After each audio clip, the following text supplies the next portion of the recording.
Dante Campo TV.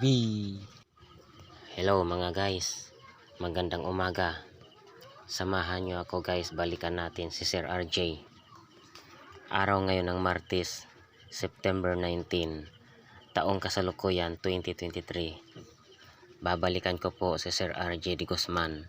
Tutulungan po namin siya na makauwi sa kanyang probinsya sa Villahermosa, Negros Oriental. Sasagutin na po namin ang lahat ng kanyang gastusin pa uwi ng Negros Oriental. Sarili po naming pera mga guys ang ginamit at ibinigay kay Sir RJ para lamang po makauwi na siya sa kanilang probinsya. Para hindi na po siya palaboy-laboy dito sa Cebu. Walang patutunguhan at walang magandang kinabukasan para sa kanya dito sa Cebu. Dahil po wala siyang kakilala, walang mga kaibigan, walang mga kamag-anak na maaaring makatulong sa kanya sa oras ng kagipitan. At wala po siyang sapat na trabaho upang matustusan niya ang kanyang pangangailangan sa pang-araw-araw.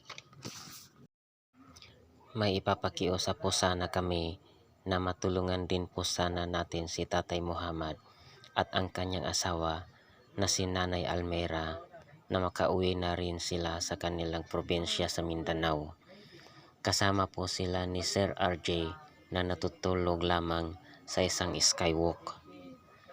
Hindi po sapat ang pera namin para sa kanilang dalawang ticket at iba pang gastuhin nilang mag-asawa pauwi ng Mindanao. Sana may magbigay po ng tulong para sa ticket ng mag-asawa. Matagal na po gustong makauwi ni Tatay Muhammad sa Mindanao dahil po ang kanyang papa ay naka-wheelchair na lamang po.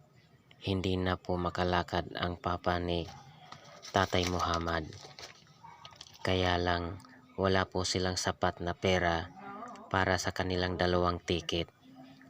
Namamasura lamang po ang ikinabubuhay nilang mag-asawa kung wala po silang makuha ng mga itinapong mga bag, sapatos at iba pa, wala po silang makakain. Naroon na ni Sir RJ, pupuntahan na natin siya.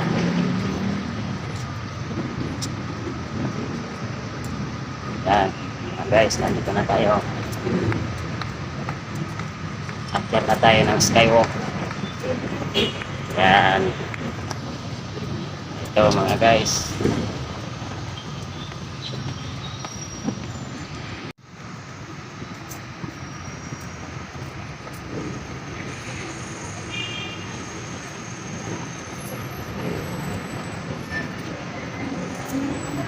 Yan, natutulog pa sila. Yan, ito yung kasama niya.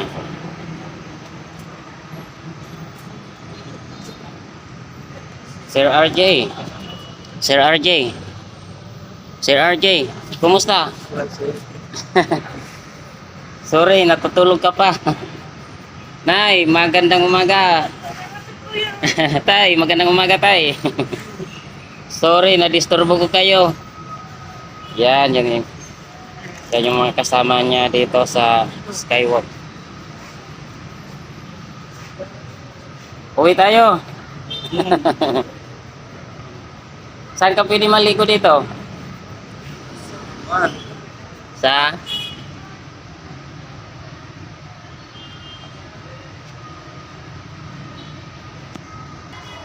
Kumusta na yung paa mo, tay? Ayun, mabuti, hindi na masyadong kaya na. Hindi na masakit. So may mini-maintain ka pang gamot niyan? Wala na. Wala nang sakit, wala nang okay, praise God. Kaya naman. Kaya na. So, tay, Makalaka naman. Tay Muhammad, so siya lang muna ang unahin namin sa Negros na makauwi siya kasi makaya-kaya lang sa budget namin. So kayo maghintay-hintay lang muna tayo ha. Okay. Kapag may budget na, kaya na sa bulsa, eh, ipapauwi namin kayo sa inyong probinsya. Ah, sige tayo. Oh, Mm. salamat. Oh, welcome tayo. God bless. Ito yo sila Tatay Muhammad. Ano nga yung pangalan natin ay? Almera na. Ayan, guys, yung nadaanan namin nung mga nakaraang buwan araw na gusto nilang umuwi sa kanilang lugar kahit ticket lang daw kasi dalawa sila. Ayan. So hindi namin kaya sa budget namin kaya naghahanap pa kami ng mga para makakuha tayo ng budget sa kanilang dalawa makauwi ng probinsya. Yan. So ang mauuna namin si Sir RJ. Yan. Bakit para malungkot ka, Sir RJ? Inaantok ka pa ba? Kayo na wala pa kayo kumain. Nasaan yung mga kasama nyo dito? Wala na sila. Nasaan na yung dalawa nyo kasama dito? Naghanap po eh. Ah? Naghanap po eh. Naghahanap pa sila ng makakain nila. Hindi sila umuwi pagka... Sige, sige. So, bibigyan ko lang kayo kahit 200 para pangkain-kain nyo. Ay, salamat. Oo. Yan, bibigyan natin si nanay tatay ng kahit kaunti lang. Pang-almusal ninyo, nay tay. Ayan, sige. God bless. Hintay-hintay lang muna tayo taya kapag may budget na tayo. Makakauwi rin kayo sa inyong probinsya. Yan, sige. Ingat kayo dito tay. Pagbaba namin ng skywalk ni Sir RJ, dumiretso na kami sa Carbon Market sa third unit upang maligo muna si Sir RJ para mabango naman siya pag uwi ng Negros. Pagkatapos niya maligo, kumain muna kami ng almusal para hindi kami gutumin sa biyahe papuntang Toledo kasi malayo-layo rin ang Toledo galing ng Cebu. Aabutin ng 2 oras hanggang 3 oras ang biyahe. Hindi naman masyado matulin ang takbo namin para safety kami makarating ng Toledo at safety makauwi si Sir RJ sa Negros, mga guys. Shout out nga pala sa Charben and Carinderia na kinainan namin ni Sir RJ dyan sa third unit ng Carbon Market. Humihingi po kami ng paumanhin, mga guys, dahil sa hindi inaasahan na-delete po namin yung ibang mga video po.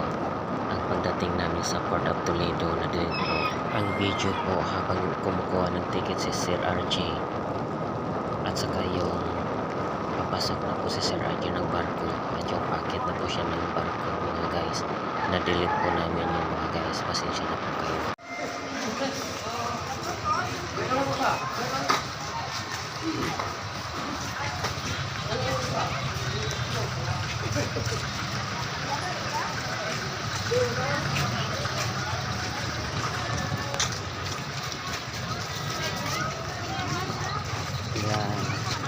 Ayan mga guys, papasok na kami ng Pantalan.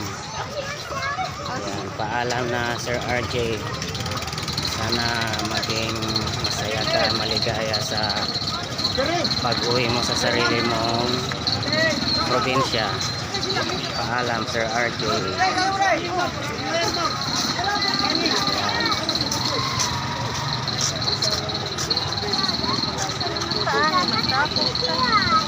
Ingat ka Sir RJ, ingat.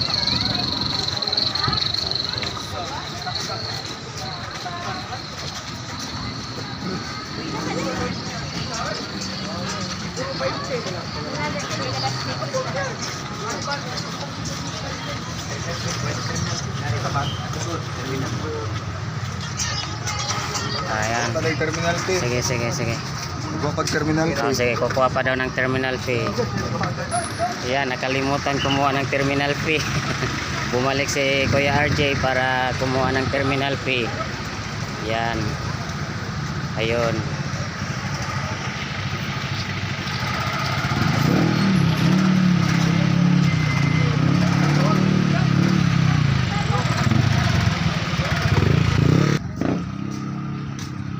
Musora sa kanang gikan sa Mus karon nagoro Mura kay rekarga na mga sakyanan. yanan. Oo.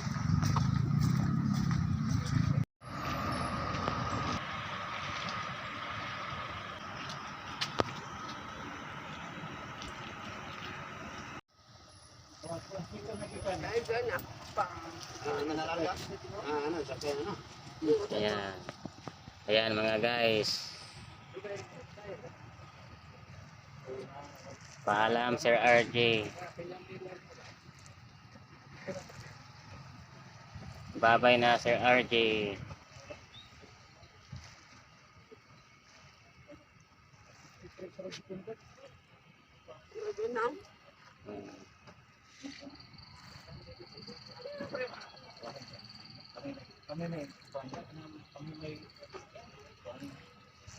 Yan, makakauwi na si Sir RJ sa kanyang sariling probinsya nila sa Negros.